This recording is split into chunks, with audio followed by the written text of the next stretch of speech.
आज हम फिजिक्स में एरिया वेक्टर के बारे में डिस्कस करेंगे। देन उसके बाद हम लोग इलेक्ट्रिक फ्लक्स के बारे में देखेंगे। तो एरिया वेक्टर क्या होता है इसके बारे में पहले हम लोग देखते हैं। चलिए स्टार्ट करते हैं। एरिया वेक्टर, तो ये जो एरिया वेक्टर होता है आप लोग पहले 11th क्लास में पढ़े हैं दो सदिशों का, तो cross multiplication and dot multiplication. माना कि ये एक आयत है, इसकी लंबाई a है और इसकी चौड़ाई क्या है, b है। तो इसका जो एरिया होगा वो एरिया इज इक्वल टू क्या हो जाएगा, a into B. This is into, clear है ना, a इंटू बी। तो यहाँ 90 डिग्री बनता था, ठीक है ना। अब इसको मैं थोड़ा सा ऐसे कंप्रेस कर दूं, ऐसे कंप्रेस कर दूं तो कुछ इस तरह से बन जाएगा। लेंथ और ब्रेथ सेम रहेगा बट कुछ इस तरह से ऐसे बन जाएंगे, ये ऐसा।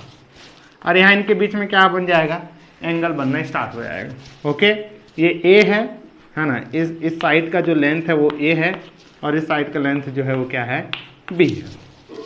क्लियर है। तो यहाँ पर इसका जो एरिया होगा वो कैसे होगा, तो हम क्या जानते हैं, ऐसे एक जियोमेट्री है ना। इस तरह से जियोमेट्री बनाएंगे। अगर इसका लेंथ ए है तो ये इसका जो हाइपोटेनियस हो जाएगा वो बी साइन थीटा हो जाएगा इस तरह से, ठीक है ना।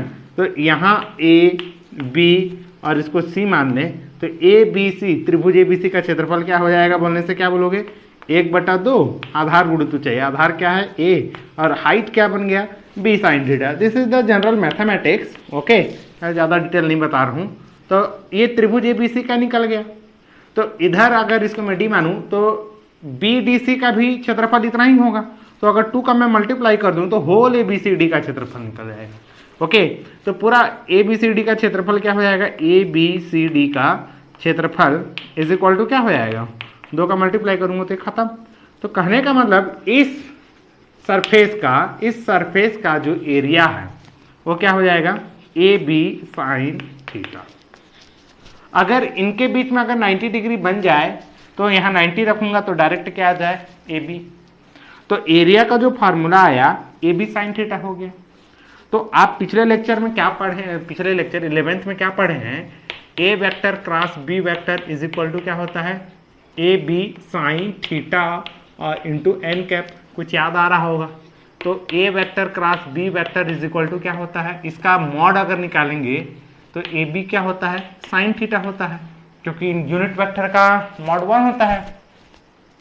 ओके, इसके बाद तो यहां पर थोड़ा देखिए, तो इसको ये जो ए बी साइन थीटा है, क्या इसको मैं ए क्रॉस बी लिख सकता हूं। That means this area is equal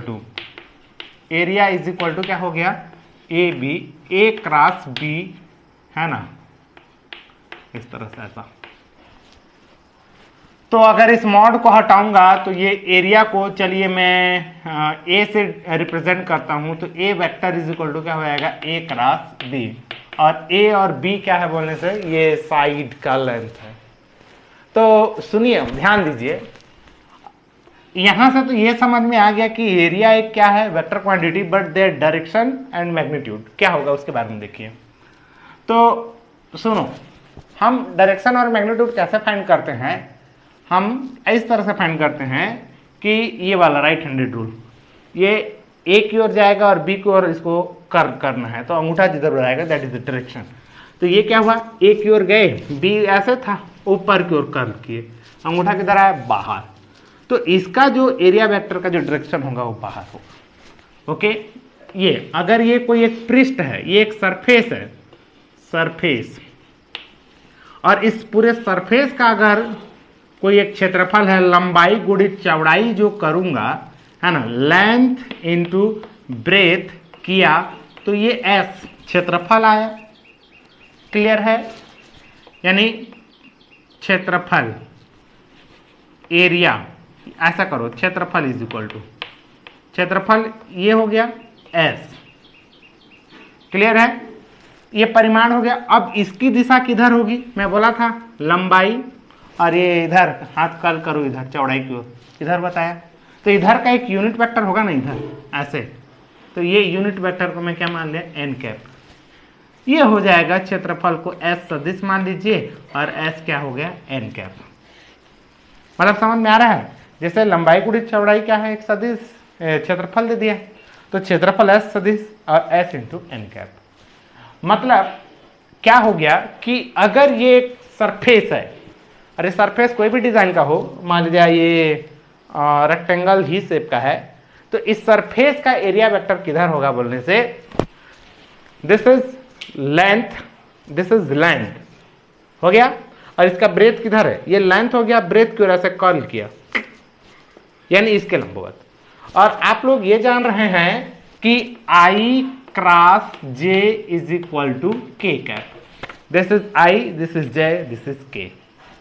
तो इन सब का मैं एक अगर मैग्नीट्यूड रिजल्ट लिखूं तो एरिया वेक्टर क्या होता है, तो क्षेत्रफल एक सदिश राशि होती है ना, लंबाई गुणित चौड़ाई करने से उसका परिमाण निकल जाता है, और तथा उसकी दिशा इस सतह के लंबवत बाहर की ओर होती है, ऐसा है ना। और ये वाला जो दिशा होता है इसको हम लोग क्या मान लेते हैं, n कैप। मतलब मान लिया ये एक और सरफेस है, कुछ इस तरह से ऐसे डिजाइन का है, सरफेस तो हुआ ना भाई, इसका भी कोई एक क्षेत्रफल होगा, हो गया। तो इसका मैं एरिया निकाला किसी भी तरीके से, इसका ट्रायंगल किया और इसका कुछ इस तरह से मैं कोई भी एक मेथड से सबका एरिया निकाला, और सबका एरिया मान लीजिए S आया, ठीक। तो इसका जो एरिया वेक्टर होगा वो किधर होगा, इसके सतह के लंबवत, यानी इधर होगा, ठीक है ना। तो इधर जो होगा, मैं अब हवा में तो चौक नहीं चल सकता ना, तो इसके लिए मैं क्या कर देता हूं, मैं कुछ इसकी जो इधर जो है ना, आप देखिए इसकी परछाई किधर बन रही है ना, मेरे लाइट के अकॉर्डिंग जो है परछाई इधर बन रही है, तो मैं इसको ऐसे मान लेता हूं ये, और इधर के एरिया वेक्टर को मैं n कैप ले लेता हूं। कुछ बात समझ आया। जबकि ये वाला लाइन जो है ये वाला लाइन है, तो इस सतह का क्षेत्रफल S हो गया और इधर का एरिया वेक्टर का जो इकाई सदिश वो n कैप हो गया। तो इसको हम कैसे लिखेंगे, area vector, this is area और this is vector, is equal to परिमाण गुणित दिशा, खत्म, ये हो गया, क्लियर हो गया। अब इस एरिया वेक्टर का अगर परिमाण निकालूंगा तो क्या आएगा, S, इसका इकाई मतलब इसका परिमाण 1 होता है, मैग्नीट्यूड, ओके। तो इसको मैं एक लैंग्वेज में लिख के बता दे रहा हूं, यानी क्षेत्रफल एक सदिश राशि है और उसकी जो दिशा होती है वो क्या होती है, पृष्ठ के, देखिए ये पृष्ठ है, पृष्ठ के नॉर्मल, नॉर्मल यानी ये है नॉर्मल, इसको हम लोग क्या बोलते हैं, अभिलंब बोलते हैं। फिर से बता रहा हूं, दिस इज द सरफेस, समझ में आ गया, ये सरफेस है, और इस सरफेस का जो एरिया वेक्टर बोल दिया या नॉर्मल बोल दिया, तो ये है, this is the area vector, हो गया, या नॉर्मल। तो एरिया वेक्टर का जो डायरेक्शन होता है वो सतह के लंबवत होता है, परपेंडिकुलर होता है, क्लियर है। लैंग्वेज में लिखते हैं, दिशा भी होती है ना, इसमें ज्यादा हम लोग और नहीं डिस्कस करेंगे, दिशा भी होती है, ये क्लियर है, ओके। नेक्स्ट, मतलब इसकी कहानी जो समझिए, मतलब प्रत्येक सरफेस जो होता है वो सरफेस दो प्रकार के होते हैं, या तो प्लेन सरफेस हो गया, या कर्व सरफेस हो, है ना। प्लेन यानी समतल और कर्व यानी वक्रीय। तो प्लेन और वक्रीय क्या होता है मैं आपको बता रहा हूं, सुनिए। ये जो मेरा ग्रीन बोर्ड है वो प्लेन सरफेस है, क्लियर है ना। और जो ये सिलेंडर होता है, सिलेंडर आपने देखा है, जो गैस सिलेंडर जो घर में यूज करते हैं, उस गैस सिलेंडर का नीचे वाला जो ऐसा करके ऐसा आप पकड़ते हैं वो होता है कर्व सरफेस, क्लियर है। तो उस कर्व सरफेस का भी एक एरिया वेक्टर होगा और प्लेन का भी होगा। तो इधर देखिए, तो मैं माना कि इस तरह से बता रहा हूं, मैं एक ऐसा प्लेन एरिया की बात कर रहा हूं। इस प्लेन एरिया का जो क्षेत्रफल है, क्षेत्रफल का परिमाण सरफेस का एरिया x है तथा इसकी बाहर की ओर होती है और है, यानी ये इसका सरफेस कितना है बोलने से, सरफेस एरिया कितना है बोलने से ऐसा है, तथा इस पृष्ठ की जो दिशा है वो अभिलंबवत नॉर्मल बाहर की ओर है ना। तो इस बाहर की ओर को मैं कुछ इस तरह से बना रहा हूं, ये हमारा इस तरह से ऐसे, और ये बाहर की ओर है, और इसका जो है एन कैप है, और इसका जो मैग्नीट्यूड है एस है, तो S vector is equal to क्या हो जाएगा, एस इंटू एन कैप, ठीक है ना। और ये एस क्या है बोलने से, इस एस को बोलेंगे क्षेत्रफल, सरफेस एरिया का परिमाण, पृष्ठ के क्षेत्रफल का परिमाण, पृष्ठ का क्षेत्रफल हो गया। और एन कैप क्या है बोलने से, क्षेत्रफल की दिशा, क्षेत्रफल की दिशा, और वो दिशा किधर होती है बोलने से, इस पृष्ठ के अभिलंबवत, यानी लंबवत बाहर की ओर है। यानी मेन कहानी यही है, this is the area and their direction is this. ये हो सकता है, ये भी हो सकता है, बट इसके अभिलंबवत होना चाहिए, ये डायरेक्शन में आती है। ओके, चलो नेक्स्ट। आज हम लोग एक नया चीज पढ़ेंगे और फ्लक्स के बारे में पढ़ेंगे, है ना। हाँ, इसमें एक जानकारी और थोड़ा देख लीजिए। तो मान लीजिए बहुत बड़ा इस तरह से एक एरिया है ना। तो अगर मैं इस छोटे से एरिया को लूंगा, तो इस छोटे से एरिया का कोई एक क्षेत्रफल होगा ना, तो उसको मैं डेल एस ले लेता हूं। डेल का मतलब बहुत छोटा एरिया, क्लियर है। और इसका जो अभिलंब है वो इस तरह से होगा एन कैप। तो इसको सदिश के टर्म में लिखूंगा तो मैं क्या लिखूंगा, del S vector is equal to del S और एन कैप, ये इस तरह से, है ना। आप कितना एरिया ले रहे हो उसके ऊपर ही डिपेंड करता है, क्लियर है। तो खैर ये छोटी बात है। आज हम लोग पढ़ेंगे इलेक्ट्रिक फ्लक्स। इलेक्ट्रिक फ्लक्स, तो यहां जो फ्लक्स वर्ड का जो यूज होता है वो हम किसी बहाव के लिए यूज करते हैं, समझ आया ना, हमेशा जनरली बहाव, ठीक है। तो मैं जनरली सभी याद कर लेते हैं यार फ्लक्स क्या है, बट फील नहीं आता है। आपको फील आना है कि एक्चुअल में इलेक्ट्रिक फ्लक्स है क्या। मैं आपको एक सिंपल एग्जांपल से ये बता रहा हूं। मान लीजिए 3 बाइक चालक हैं, क्लियर है ना, 3 बाइक चालक हैं, और ये तीनों बाइक चालक कुछ, ये यहां पर एग्जांपल देखिए, यहां पर कुछ बना रहा हूं इसका, ये ठीक है ना। और हमारा ये ऐसे, ये रोड है, ये रोड इस तरह से, क्लियर हो गया। यहां पर एक बाइक चालक है, यहां पर एक बाइक चालक है, और यहां पर एक बाइक चालक है। तीनों का नाम अभी सिंपल बाइक चालक है, क्लियर है। तो यहां से ये गाड़ी दौड़ाता है, देखिए ये बॉर्डर में क्यों बना हुआ देखना है आप लोग। अब यहां से दौड़ाता है और दौड़ाते दौड़ाते जाता है, और ये बंदा इधर चला जाता है, क्लियर हो गया ना। अब ये वाला दौड़ाता है और ये सीधा निकल जाता है, रोड है ना। इधर भी चलिए रोड बना दे रहा हूं, कोई दिक्कत नहीं,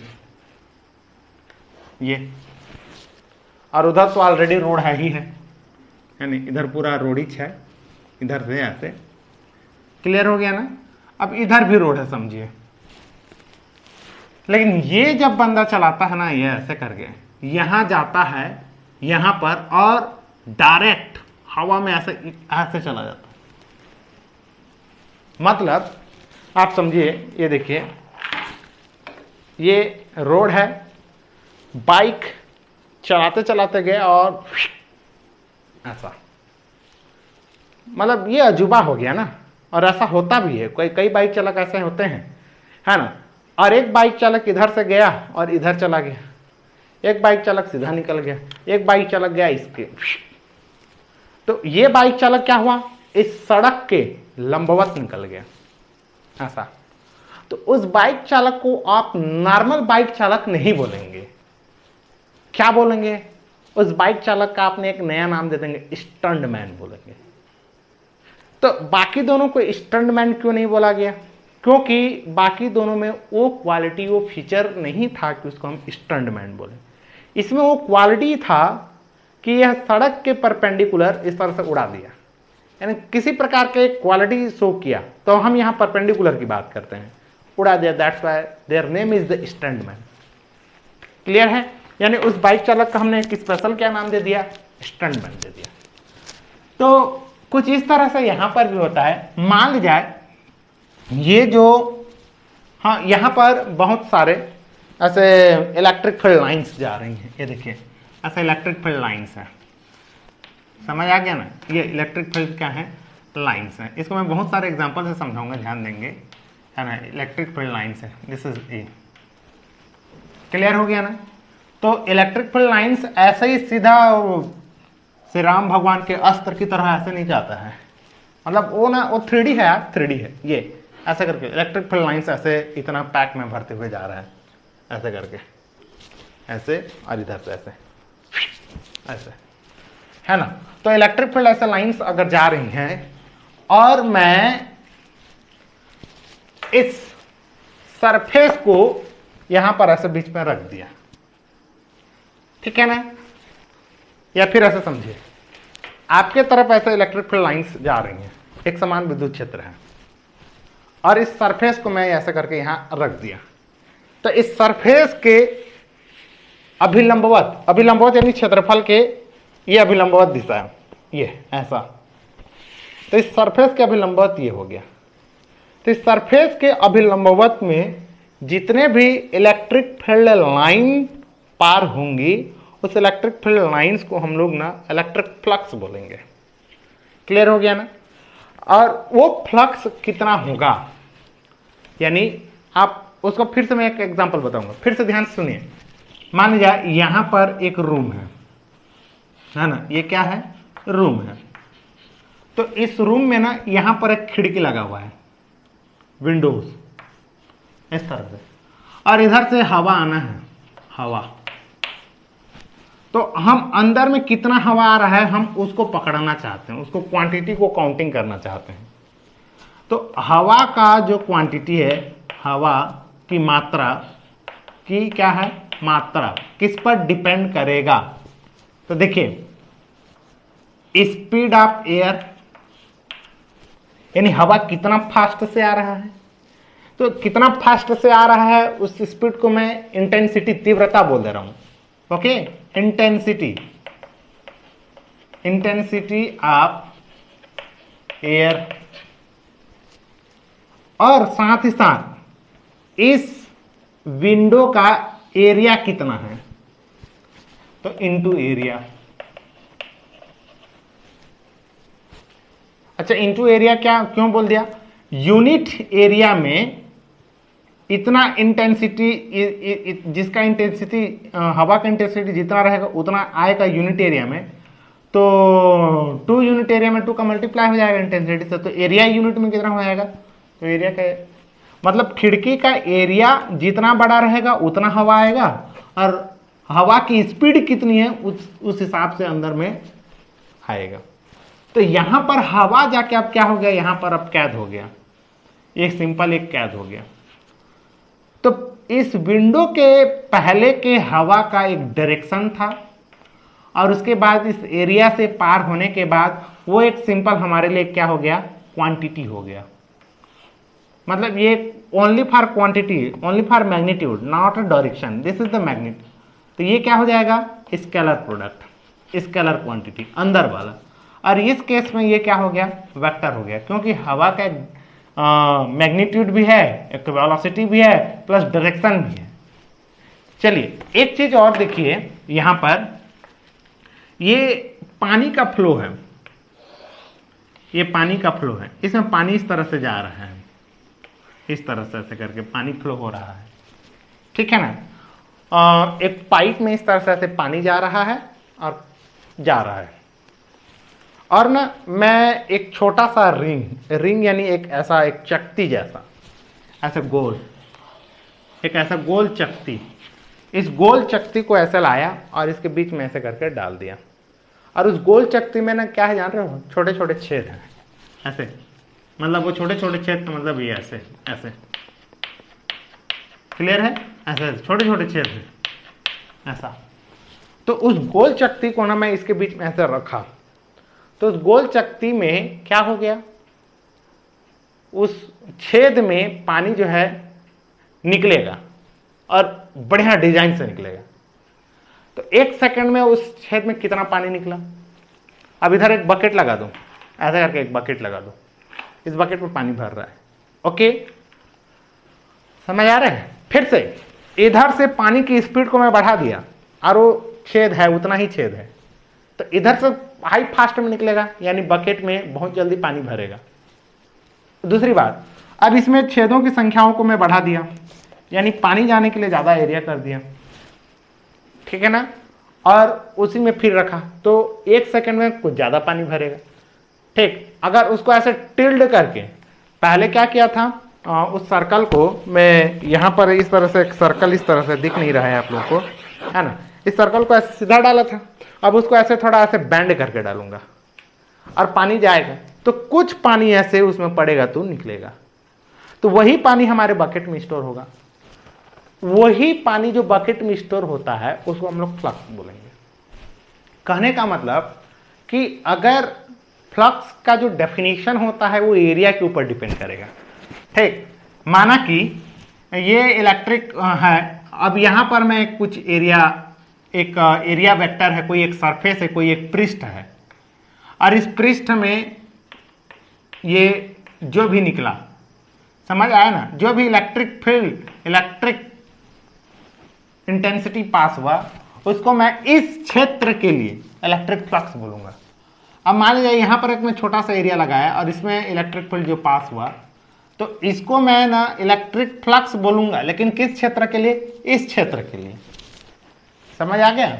यानी क्षेत्रफल के आधार पर ही विद्युत क्षेत्र का इलेक्ट्रिक फ्लक्स होता है, एरिया के ऊपर डिपेंड करता है। दैट मीन्स अगर कोई विद्युत क्षेत्र है ना, अगर कोई विद्युत क्षेत्र किसी एरिया वेक्टर के अनुदिश निकल रहा है, एरिया वेक्टर यानी के अनुदिश का मतलब अगर एक क्षेत्रफल है तो उसके दिशा में अगर निकल रहा है, तो उस इलेक्ट्रिक फील्ड को उस क्षेत्रफल के अक्रॉस इलेक्ट्रिक फ्लक्स बोलेंगे, ओके। तो इसको हम लोग एक डेफिनेशन के टर्म में लिख देते हैं, इसको मिटा देते हैं, मतलब याद रखना है ना, जैसे बाइक स्टंटमैन बताया परपेंडिकुलर, तो जैसे यहां पर एक मैं ऐसा बोल रहा हूं कि इधर से बहुत सारे आ रहे हैं, तो इसके लंबवत जितने निकले वो सब फ्लक्स कहलाए। अब मैं इसको तिरछा ऐसे कर दिया, तिरछा कर दिया का मतलब देखिए, ये हमारा इलेक्ट्रिक फील्ड है ना, इस तरह से, और ये मेरा एरिया वेक्टर है। तो यहाँ कितने, मान लीजिए एरिया वेक्टर, इस एरिया का जो एरिया है वो एरिया इज इक्वल टू मान लीजिए 3 है, क्लियर हो गया ना। तो और इस 3 में कितने इलेक्ट्रिक फील्ड इंटेंसिटी यानी कितने बल रेखाएं पार हो रही हैं, तो 3 ठो पार हो रही हैं बल रेखाएं, उसको मैं ई से रिप्रेजेंट कर देता हूं 3। तो इसका जो फ्लक्स हो जाएगा वो 3 क्या हो जाएगा 9, क्लियर हो गया। अब मैं इसको ऐसे करके इंक्लाइन कर देता हूं, ऐसे टेढ़ा कर दिया, ऐसे करके ऐसे, तो अभी इसका जो क्षेत्रफल है वो क्षेत्रफल कितना है 3 इंच रहेगा, लेकिन अभी इसके लंबवत दिशा में कितने ठो पार हो रहे हैं वो थोड़ा सा ना मतलब कम हो जाएगा, इस तरह से। इसका इलेक्ट्रिक फील्ड का, इसका लंबवत दिशा इधर हो जाएगा, तो इसका एक कंपोनेंट लगाएंगे, दुनिया भर का करेंगे, अभी समझाऊंगा। तो इस क्षेत्रफल के अकॉर्डिंग इधर का जो फ्लक्स है वो कम हो जाएगा, ठीक है। तो चलो डेफिनेशन लिखते हैं, सिद्ध करते हैं, okay. This is the definition of electric flux. देखिए विद्युत क्षेत्र में यानी इलेक्ट्रिक फील्ड में, ठीक है ना, और इलेक्ट्रिक फील्ड कैसे निकलता है बोलने से, माने जाए एक कोई एक क्या है चार्ज है, और इस चार्ज से ऐसे बल रेखाएं ऐसे निकलेंगी, है ना, ध्यान दीजिए, है ना, ये बल रेखाएं निकलेंगी ना ऐसे करके, ओके, इस तरह से बल रेखाएं निकलेंगी। तो ये जो बल रेखाएं हैं मतलब अब यहाँ पर एक इलेक्ट्रिक फील्ड क्रिएट हो गया, ठीक है ना। तो इस अब यहाँ पर माना जाए मैं एक छोटा सा एरिया रखा, ये इतना सा एरिया रखा, तो इस एरिया से ये ऐसे पास हुआ, ये ऐसे पास हुआ, और ये बंदा ऐसे पास हुआ, यानी इस क्षेत्रफल जो है ऐसे रखा, तो इसके अभिलंब की दिशा में ये गया। तो अभिलंब की दिशा में जो क्षेत्र रेखा जाएगा, इस क्षेत्र रेखा को मैं क्या बोलूंगा, फ्लक्स बोलूंगा, इलेक्ट्रिक फ्लक्स बोलूंगा। क्लियर है ना। अब अगर ये इधर जा रहा है बंदा, और इसका जो नॉर्मल है, नॉर्मल इधर है, ये अभिलंब है, इस क्षेत्रफल का अभिलंब इधर है ना। तो अभिलंब इधर है और जा इधर रहा है, तो अभिलंब की दिशा में जो बल रेखा जो जाएगा, समझ आया ना, उसी बल रेखा का नाम क्या है, विद्युत फ्लक्स है। क्लियर हो रहा है ना। अभिलंब की दिशा में जो बल रेखा जाएगा, तो भाई अब यहां पर कोई ना कोई एक इलेक्ट्रिक फील्ड इंटेंसिटी होगा, मान लीजिए ई हो गया, तो इसका जो इलेक्ट्रिक फील्ड इंटेंसिटी क्या है, ई है। तो इस डायरेक्शन में इलेक्ट्रिक फील्ड इंटेंसिटी कितना होगा, है ना। तो अगर ये थीटा कोण बनाया तो इस डायरेक्शन में ई कॉस थीटा होगा। मतलब इस बल रेखा का जो इंटेंसिटी है, उसका एक घटक अभिलंब की दिशा में ई कॉस थीटा चला जाएगा।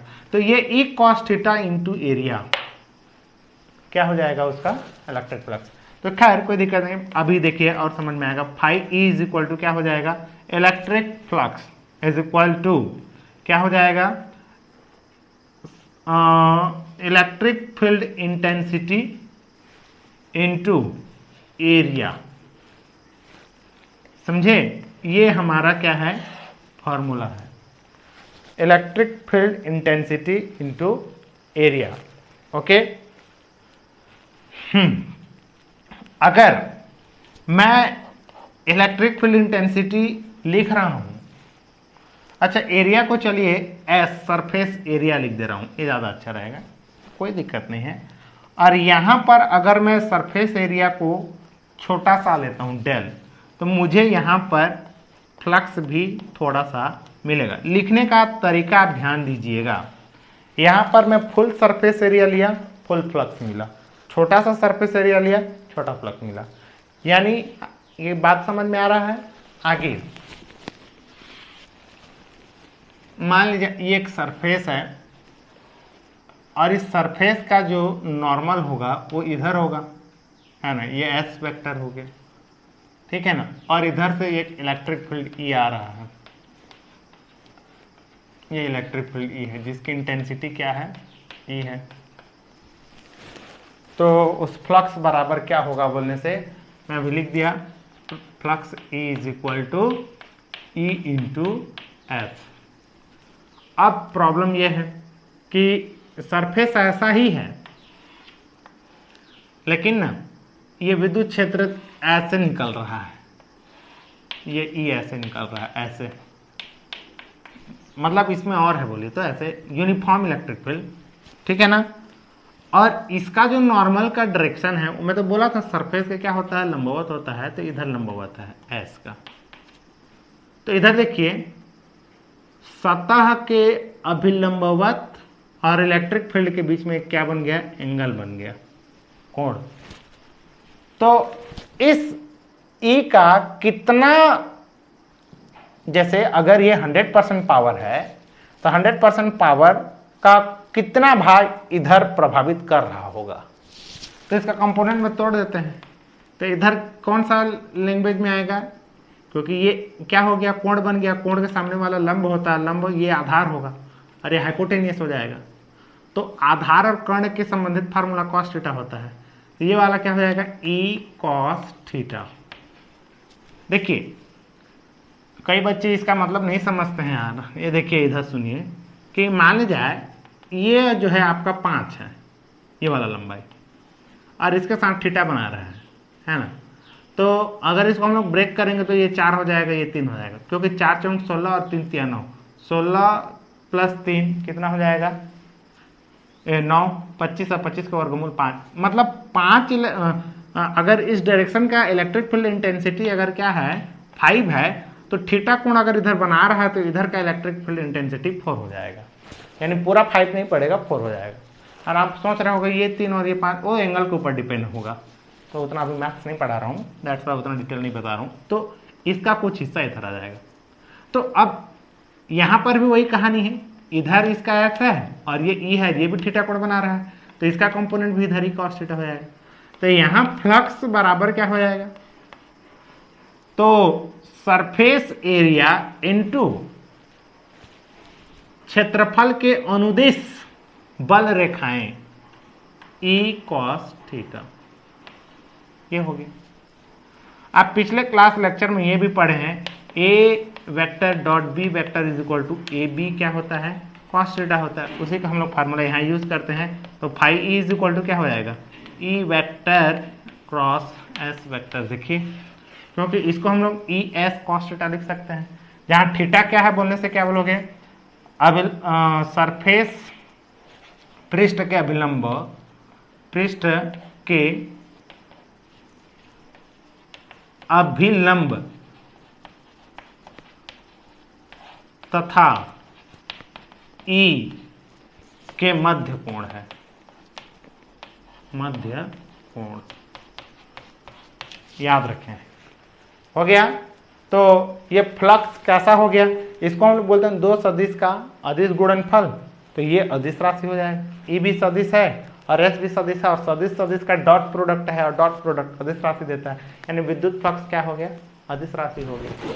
तो डेफिनेशन फिर से एक बार देखिए, विद्युत क्षेत्र में किसी सरफेस नॉर्मल यानी अभिलंबवत कुल क्षेत्र रेखाओं की संख्या, यानी अगर क्षेत्र रेखा ऐसी जा रहा है तो इसका अभिलंबवत कितने क्षेत्र रेखाएं जा रही हैं, क्षेत्र रेखाओं की संख्या को इस पृष्ठ के लिए गुजरने वाला इलेक्ट्रिक फ्लक्स बोलते हैं, इसको इलेक्ट्रिक फ्लक्स बोलेंगे।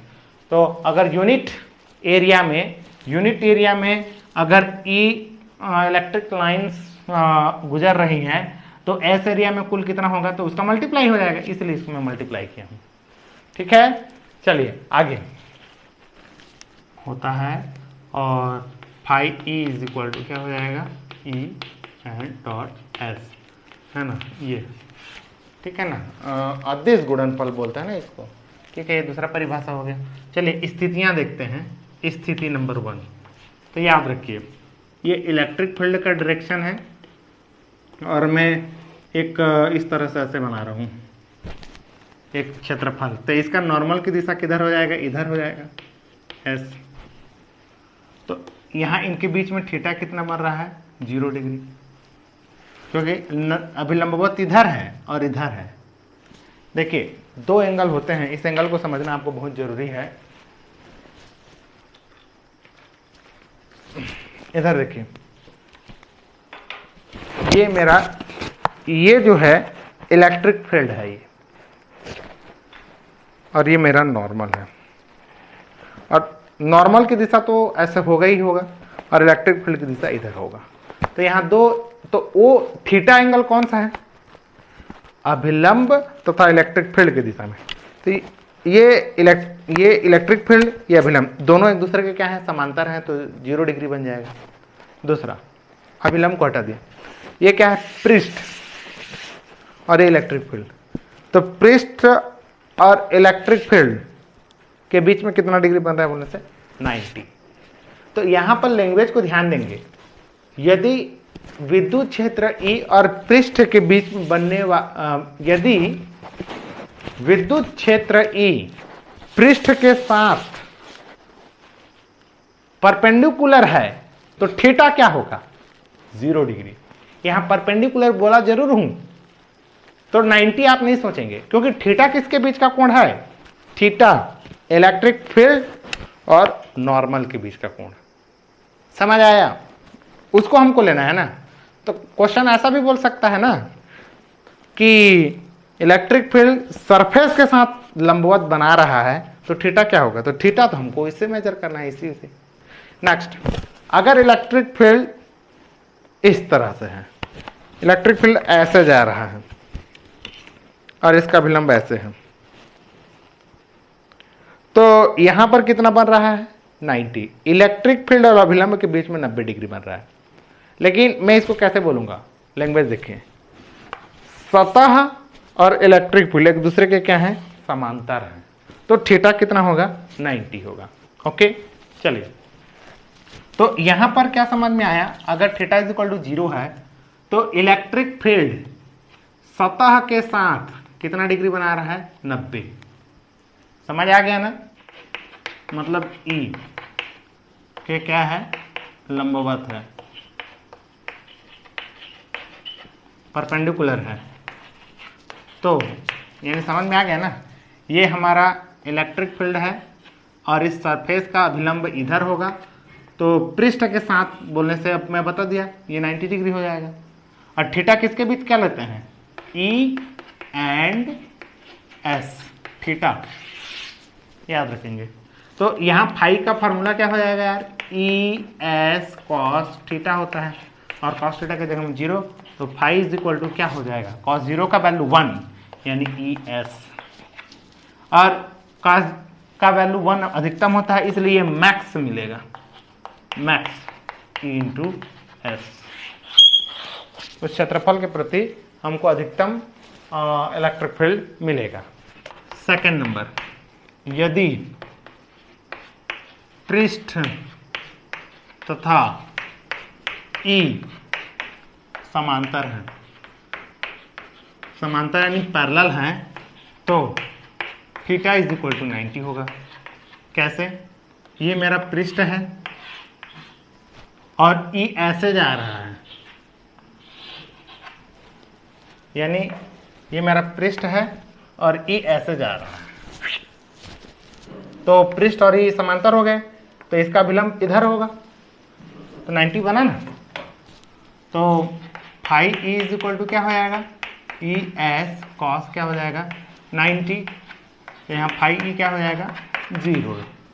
मतलब इसके अब भाई सब ऐसे चले जाएंगे तो इसका विलंब कौन गुजरेगा, कोई नहीं गुजरेगा, यानी फ्लक्स 0 हो गया। और कोई भी एंगल हो जाए, स्थिति नंबर 3, कोई भी एंगल से होकर गुजरे, मान लीजिए ऐसे एंगल से गुजरे, तो इसके लिए मैं फार्मूला यहां बता दिया हूं, एडीएस कॉस थीटा, तो phi E is equal to क्या हो जाएगा, एस ई कॉस थीटा, हो गया ना ये। अब इसी क्रम में क्या है, फ्लक्स निकालने का मैं एक तरीका बताऊंगा, क्योंकि सरफेस हर के लिए अलग अलग होता है ना। तो देखते हैं, इसको मैं इरेज कर देता हूं, इसको ध्यान देंगे। अच्छा, इस फ्लक्स की यूनिट क्या हो जाएगी यार, फ्लक्स की इकाई क्या हो जाएगा, चलिए एक लाइन और देख लेते हैं। तो S और E, S क्या है एरिया, E क्या है इलेक्ट्रिक फील्ड। एरिया का क्या होता है मीटर स्क्वायर, इलेक्ट्रिक फील्ड का क्या होता है न्यूटन पर कूलम। क्लियर हो गया ना, तो इसको हम लोग क्या बोलते हैं, न्यूटन मीटर स्क्वायर पर कूलम, इसकी इकाई हो गई, याद रखेंगे ना। और फाई क्या है इसका नेचर बोलने से, ये अदिश है, स्केलर क्वांटिटी है, और विमीय सूत्र आप इसी से निकाल लेंगे। क्लियर है, ओके। चलिए, सरफेस अगर अलग अलग होगा तो हम लोग फ्लक्स कैसे फाइंड करेंगे इसके बारे में देखते हैं। मिटाता हूं, मैं आपको एक बात बता रहा हूं, अभी जो हम लोग इलेक्ट्रिक फ्लक्स पढ़े हैं, मैं इसका एक डायग्राम फिर से बना रहा हूं, है ना। अभी का जो मेन रिजल्ट है वो मैं क्या आपको समझाना चाहता हूं, है ना। ये जो मैं जितना भी एरिया बना रहा हूं, ये इधर एस वेक्टर है और इलेक्ट्रिक फील्ड लाइंस के क्षेत्र इधर है। This is angle theta, then phi E is equal to E S cos theta. हम ऐसा लिख देते हैं। ये फार्मूला तभी एप्लीकेबल है जब यहां के एरिया वेक्टर, अब ये तो प्लेन है ना, प्लेन है ये, समझ आना, ऐसे प्लेन है, इसका तो हमेशा विलंबवत इधर ही होगा, और ऐसे ही जा रहा है ये, ऐसे ही, ऐसे करके ऐसे ही जा रहा है, समझ आया ना। तो इस कंडीशन के लिए एप्लीकेबल हो गया। लेकिन मान ली जाए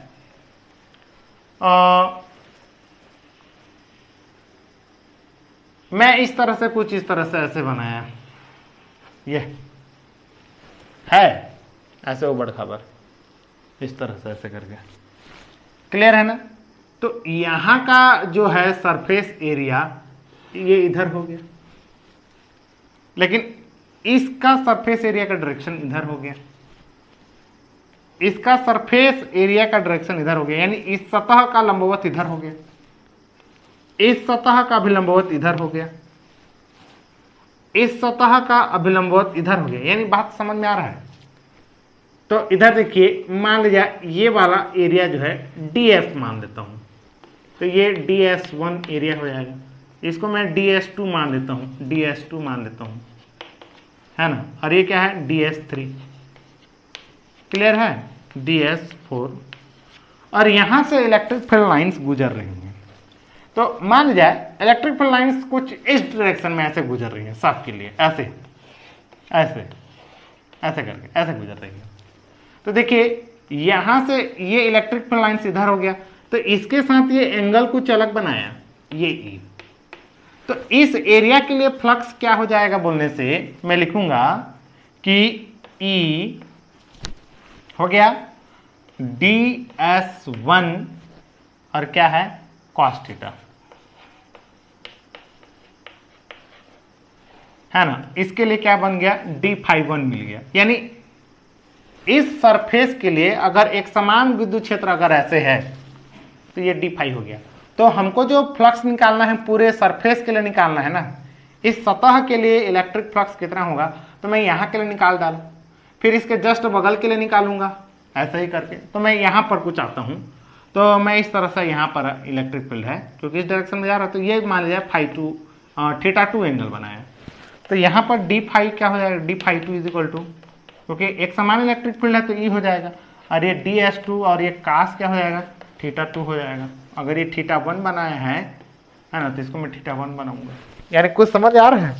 हाँ, अब मान लीजिए ये ऐसे गुजर रहा है ऐसे करके, तो इस तरह से मान लीजिए ये θ3 एंगल बनाया, एग्जैक्ट 90 नहीं है, तो यहां पर क्या हो जाएगा? d∅3 हो जाएगा, और e ds3 और cos क्या हो जाएगा? θ3। देखिए, तो फिर ऐसे करके सब जगह का हम लोग इस तरह से अलग अलग निकालेंगे, अलग अलग इस तरह से अलग अलग, क्योंकि हर हमारा जो कर्व सरफेस एरिया है वो थोड़ा डिफरेंट टाइप का है। जैसे यहाँ का सरफेस एरिया का विलंबवत इधर ही था, सब एक ही डायरेक्शन, बट यहाँ का डायरेक्शन बदल जा रहा है। तो जो कर्व सरफेस एरिया होता है और उसका भी शेप थोड़ा एकदम डिफरेंट होता है, तो ऐसे सरफेस एरिया के लिए फ्लक्स कैलकुलेट करना बहुत डिफिकल्ट होता है क्योंकि एंगल बदल रहा है। हाँ, यहाँ पर यूनिफॉर्म इलेक्ट्रिक फील्ड है तो चल गया। फिर ये सब का काम करने के बाद, dn करने के बाद, फिर सबको सम अप करोगे और टोटल फाई निकालोगे, d∅1 plus d∅2 plus d∅3 करके d∅n, ये ऐसे फ्लक्स निकालेंगे। ओके, चलिए नेक्स्ट एक और बता रहा हूं। मान लीजिए वही है और यहां पर कोई चार्ज है, तो बल रेखाएं कुछ इस तरह से ऐसे निकलेंगी, ये देखिए, और यही हमारा इलेक्ट्रिक फील्ड का डायरेक्शन है। लेकिन आपको मैं बता रहा हूं, इस पॉइंट पर अगर यहां से डिस्टेंस अगर ज्यादा है तो यहां इलेक्ट्रिक फील्ड का मान कुछ E1 होगा, अगर यहां से दूरी अगर इससे कम है तो यहां पर इलेक्ट्रिक फील्ड का मान बदल जाएगा। देखिए यहां तो एक समान इलेक्ट्रिक फील्ड था तो E नहीं बदल रहा था, तो एक तो सुविधा हो गया। अब बेटा यहाँ E भी बदल रहा है, ds भी बदल रहा है और थीटा भी बदल रहा है। लो आप क्या करोगे, तीनों क्वांटिटी अगर बदल रहा है तो कैलकुलेशन तो और डिफिकल्ट हो जाएगा, ठीक है ना। अब यहां से इसका दूरी कुछ अलग होगा, यहां से इसका दूरी कुछ अलग होगा, यानी कुछ बात समझ आ रहा है। यानी हर जगह पर E का मान E1 E2 E3 E4 E5 E6 इस तरह से ऐसा हो गया। और फिर इस सरफेस एरिया का मान लीजिए अभिलंब इधर है और ये ds1 है और ये θ1 है, तो इस पृष्ठ के लिए क्या हो जाएगा बोलिए? E1 है ना, E1 ds1 cos θ1 लो, दिस इज द d∅, यानी इस एरिया के लिए हमारा फ्लक्स निकल गया।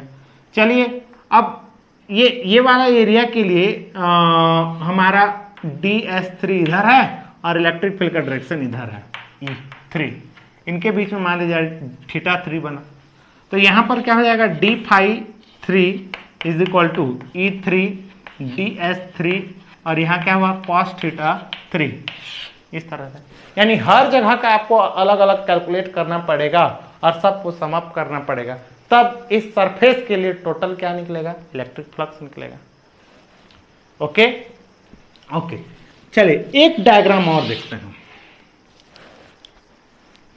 मान लीजिए ये, तो हम ये सब परेशानी के लिए, है ना, हम करना क्या चाहेंगे, अगर यहां पर θ1 θ2 θ3 यहां तो बहुत सारे एंगल वेरिएबल है ना, तो हम ऐसा एक सरफेस का चुनाव करेंगे ताकि ए का मान न बदले। अगर ई ना बदले, जैसे फाई इक्वल टू क्या हुआ ई कॉस थीटा और ये क्या हुआ एस, ई ना बदले तो बाहर आ जाएगा। समझ में आ रहा है? अगर एंगल भी नहीं बदलेगा तो ये भी बाहर आ जाएगा, केवल बदलेगा कौन, एस। अगर एक चीज बदल रहा है तो एक चीज के लिए कैलकुलेशन करना हमारे लिए आसान है। फिर से एक एग्जांपल और देखिए, हम कैसे करते हैं। ये यहां पर मैं आपको बता रहा हूं कि इसका जो ds है वो इधर ही होगा, ये तो हो गया, और इधर से एक समान इलेक्ट्रिक फील्ड ऐसे पास हुआ, या चलो थोड़ा सा मैं इस तरह से ले लेता हूं। तो मैं इस छोटे से एरिया के लिए ना, मैं पहला कितना फ्लक्स निकल रहा है उसको निकाल रहा हूं। तो ds के लिए फ्लक्स कितना हो जाएगा, तो d फाई हो जाएगा छोटा सा एरिया के लिए।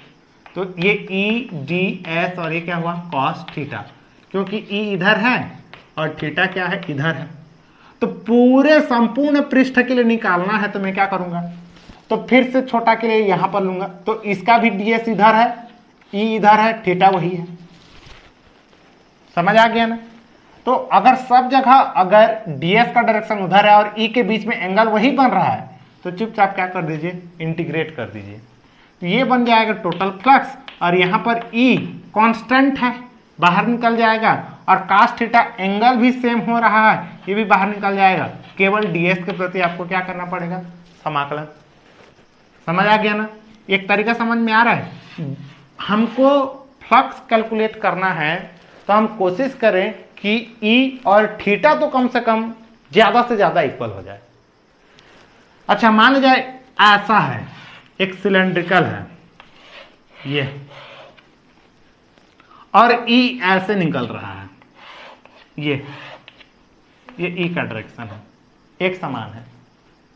तो इस सरफेस के लिए इलेक्ट्रिक फील्ड निकालिए। तो देखिए यहां पर ना दो प्लेन सरफेस हैं, ऊपर वाला एक रहता है ये S1 मान लीजिए, और नीचे वाला एक रहता है, इसको क्या मान लीजिए S2, और ये ऐसे करके गोल टाइप ऐसे घुमा रहता है, उसको क्या मान लीजिए S3। तो इसका जो अभिलंब हो गया ये इधर निकलेगा, इसका जो अभिलंब हो गया इस सरफेस के लंबवत इधर निकलेगा, और इस कर्व सरफेस एरिया का जो अभिलंब है इसको अगर ऐसा करके तोड़ूंगा, फोल्ड करूंगा तो एक आयत की तरह बनेगा, उसका उधर निकलेगा, यानी इसका इधर निकला, ये S3 हो गया। तो सुनिए अब इधर E जा रहा है ना, इधर E, ये E का डायरेक्शन इधर बता दिया हूं मैं, एक समान है। तो इस पृष्ठ के लिए फ्लक्स निकाल दीजिए। तो इनके E मतलब सरफेस इधर है और E इधर है, तो इनके बीच में एंगल कितना बना 90। तो इस पृष्ठ के लिए फ्लक्स 0, वैसे इस पृष्ठ के लिए फ्लक्स 0, क्योंकि 90 बनता है तो फ्लक्स क्या होता है 0 होता है। देख लीजिए कहां पर मिटा दिया उसको। तो हमको केवल इसी सरफेस के लिए निकालना पड़ेगा। समझ आ रहा है ना? और वो भी क्या हो जाएगा ES3 is equal to phi 3, और φ1 इज इक्वल टू 0 हो गया, और φ2 इज इक्वल टू क्या हो गया 0। तो हमको अगर फ्लक्स कैलकुलेट करना है, समझ आ रहा है, तो हमको ना कुछ ऐसा एक सरफेस का चुनाव करना है जहां पर क्या एक समान हो सके, ये एक समान हो सके, और E और S के बीच में जो एंगल बन रहा है वो एक समान हो सके, है ना। अगर ऐसा पॉसिबल नहीं भी है तो कुछ ऐसे सरफेस का चुनाव कीजिए कि जैसे यहाँ E और S के बीच में 90 बना, यहाँ E और S के बीच में 90 बना, लेकिन यहाँ E और S के बीच में क्या बन रहा है 0। तो 2-3 जगह अगर थीटा का मान अगर चेंज हो रहा है तो उतना को हम लोग कैलकुलेट कर सकते हैं। लेकिन ऐसे सिचुएशन में भाई कदम कदम पर एंगल अगर चेंज होगा ना, तो this is the difficult things, है ना, उसको हम लोग ना कैलकुलेट करना हमारे लिए मुश्किल हो जाएगा। तो कुछ बात समझ में आ रहा है सरफेस एरिया किस तरह से होना चाहिए।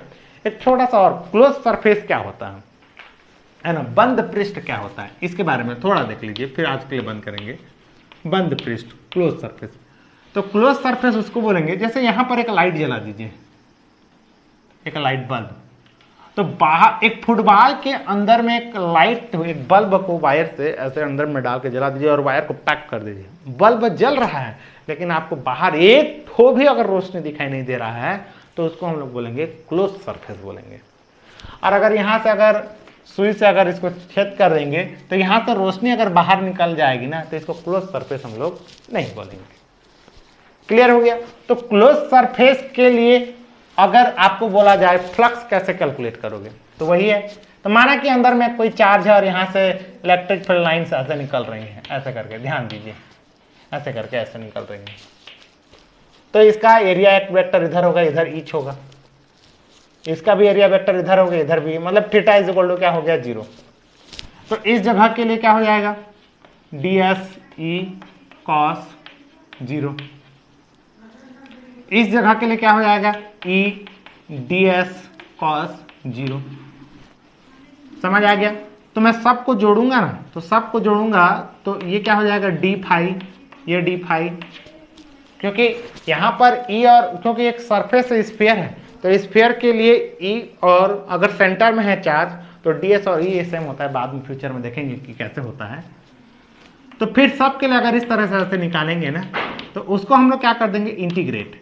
तो ऐसे क्या करेंगे ई डी एस और यहाँ कॉस थीटा लिख दे रहा हूं 0 ना लिख के, चूंकि क्लोज्ड सरफेस है इसलिए यहां पर एस है।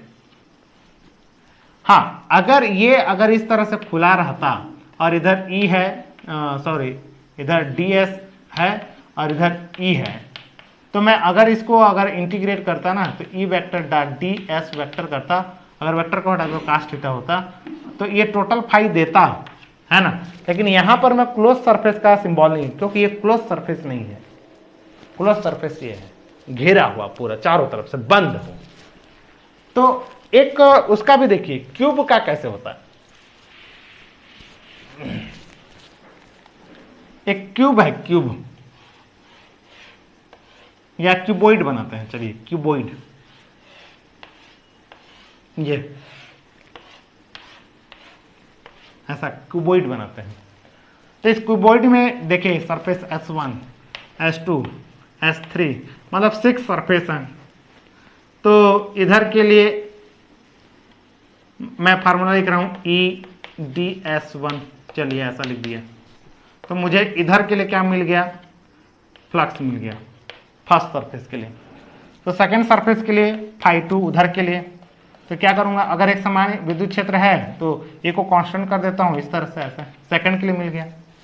फिर थर्ड के लिए phi 3 is equal to E D S 3, फिर फोर्थ के लिए phi 4 is equal to E D S 4।